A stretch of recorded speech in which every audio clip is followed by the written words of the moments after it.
All right, so what we're going to review here is our hip 90-90 external rotation stretch, essentially for your glute. So what a 90-90 is this setup right here. So what the 90 degrees is kind of referring to is your knee angle as well as essentially your hip angle right out in front of you, okay? So once I've gotten into my 90-degree angles, I'm going to turn my chest towards the front hip to orient myself this way, and I should start to feel a little bit of a stretch on this front left hip in my circumstance. If I want to accentuate the stretch, ways to do so: bring this front foot up towards my shin, and that can bring in some tension through your IT band. I can also take my chest, and I don't want to necessarily collapse towards my front leg. I instead want to reach it out over my front knee while reaching my butt bone on the same side out towards the wall behind me. Once I'm in that position, then I can collapse forward until I feel a moderate stretch in the front hip. And I'm going to pause there, get accommodated to the stretch over the course of about 10 to 20 seconds, and then gradually start to ramp up my pressure of my front knee down into the ground to make this front glute do work in this lengthened position.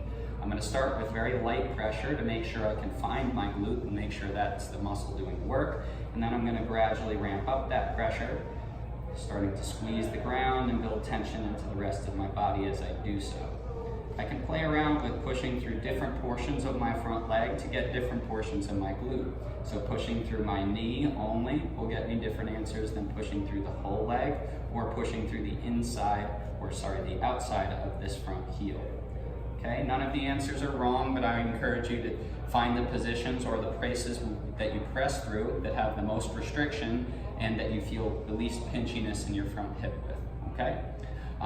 The other way that you can accentuate or play around with this is to essentially go through one set of presses, let yourself ease down into a relaxed state, and then sink into that new position and re-ramp up into another cycle.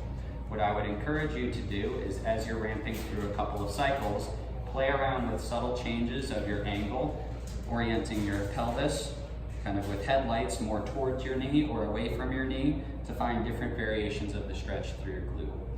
Okay?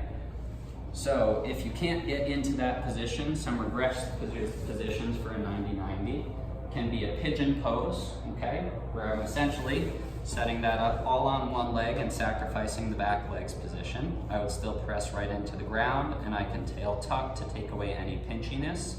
With the last option, if this one still doesn't work, being a position where I would lie on my back, and I can even use my hands to support getting my leg up into this position, and then I can lightly press my knee out to the side. Okay? As you can see from this position. So ideally, you're going after the most aggressive stretch possible, modifying around any symptoms as necessary, and your therapist or your trainer should be able to guide you in that decision making.